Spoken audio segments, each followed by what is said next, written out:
নারীর এই অধিকার কোত্থেকে পাইছে, তাদের এই ক্ষমতা কোত্থেকে পাইল যে এই করতে হবে, সেই করতে হবে, সেই করতে হবে?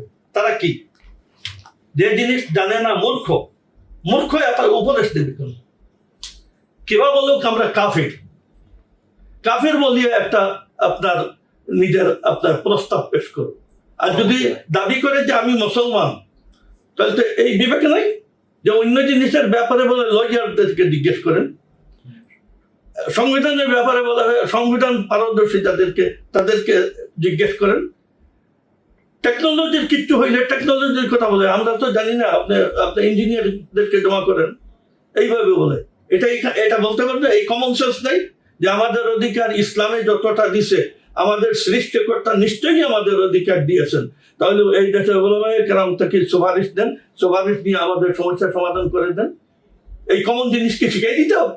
আওয়ামী লীগ নিষিদ্ধের একটা আলোচনা চলছে, তো আমাদের আওয়ামী লীগ নিষিদ্ধের ব্যাপারে বিভিন্ন দলের বিভিন্ন মত আমরা দেখছি। যেমন কেউ কেউ তো সরাসরি বলছে যে আওয়ামী লীগ নিষিদ্ধ চায় না, এবং তারা পরিশুদ্ধ হয়ে আসুক। আসলে জমিয়তুল উলামা ইসলাম বা আপনারা কি চান আওয়ামী লীগের ব্যাপারে? কম সন্ত্রাসীদেরকে নিষেধ করলো, আর বেশ সন্ত্রাসী তাদের পরিচালিকা শক্তি যেটা, এটাকে কোন ছাত্রলীগে 10 টাকা বিদেশ পাচার করছে? তো মূল আওয়ামী লীগরা বিদেশ আপনার পাচার করছে। কোন ছাত্রলীগে আইন বানাইছে সন্ত্রাসী আইন? এটা মূল আওয়ামী লীগে করছে। কোন ছাত্রলীগে মানুষকে গুম করছে? এটা মূল আওয়ামী লীগে করছে। শাহবাগে অলরেডি ছাত্ররা ব্লক করে রেখেছে। ইন্টারিম গভর্নমেন্টের প্রায় 9 মাস পরেও হলেও আওয়ামী লীগের বিচার শুরু হচ্ছে না। 5 আগস্টের পরে আমরা যেটা ভেবেছিলাম যে হয়তো আমাদের মুক্তি মিললো, কিন্তু আসলেও আমাদের মুক্তি মিলছে কি মিলছে না এটা নিয়ে আমরা এখন দ্বিধা।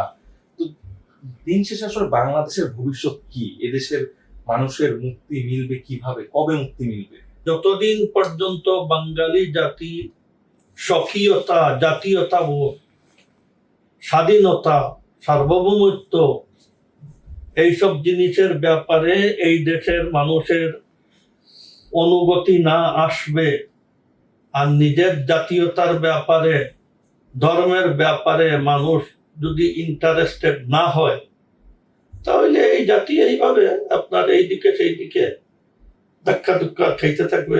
ভলিবলের মতো একবার এই সাইডে থাকবে, একবার ওই সাইডে থাকবে।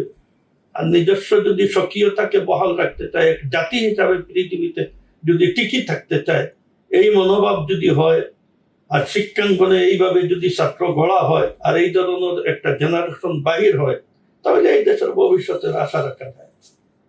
আর চায়নার গড়া মানুষ, আমেরিকার গড়া মানুষ, ভারতের গড়া মানুষ সাধারণ পাবলিকে আর ছাত্র আন্দোলন করলো, আর শেষমেশ চেয়ারে বসলো আপনার বাহিরের গড়া কোনো মানুষ, তো তার উপরে আপনি কি আশা রাখবেন আপনার দেশ?